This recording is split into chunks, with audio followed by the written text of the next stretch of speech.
বেশ তো, নতুন এক জায়গায় ভূত দেখতে যাওয়ার পরিকল্পনা তো বেশ রোমাঞ্চকর হতে পারে। আপনার মাথায় কোনো জায়গার নাম ঘুরছে? যে জায়গাটা সম্পর্কে আপনি জেনেছেন সেটার কথা একটু বলুন তো, আমরা সেটা নিয়ে আলোচনা করতে পারি। আমার একটা বন্ধুর পরিচিত ফ্যাক্টরি আছে, ঠিক আছে?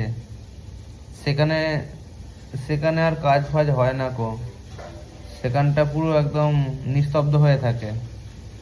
সেখানে নাকি বিভিন্ন আওয়াজ শোনা যায় এবং ভূতও নাকি দেখা যায় শুনেছি। সেখানে যাব। আর সেখানে আবার একটা চৌবাচ্চা আছে যেখানে মাছও আছে কিছু।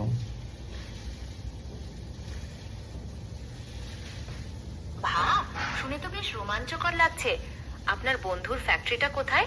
সেখানে আগে কখনো কেউ ভূত দেখার অভিজ্ঞতা পেয়েছেন? আর চৌবাচ্চায় মাছ থাকাটা তো বেশ ইউনিউজুয়াল। এর পেছনে কোনো গল্প আছে? হ্যাঁ, আছে তো। তাহলে তো খুবই ইন্টারেস্টিং হতে চলেছে রাতটা। ভূতের গল্প ঠিক যেমন জমে, তেমনি চৌবাচ্চার মাছের গল্পটাও নিশ্চয়ই খুব মজার হবে। আমি তো খুব এক্সাইটেড। আপনি কি ঠিক করেছেন যে কখন ওই ফ্যাক্টরিতে যাবেন? ওটা আমি যাব কালকে বিকালে। কালকে বিকালে যাব। সেখানে ভাবছি।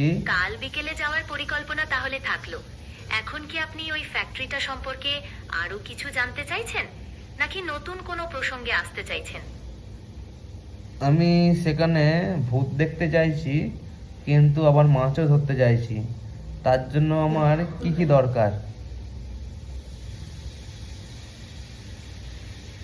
ভূত দেখার জন্য আপনার কিছু জিনিস দরকার হতে পারে, যেমন একটা টর্চ লাইট, একটা ভালো ক্যামেরা, আর হয়তো একটা ভয়েস রেকর্ডার। আর মাছ ধরার জন্য আপনার মাছ ধরার ছিপ, সুতো, বড়শি, টোপ ইত্যাদি লাগবে। আপনি কি এই বিষয়ে আরো কিছু জানতে চান? এগুলো তো সব আমার কাছে আছে। কালকে আমি যাব।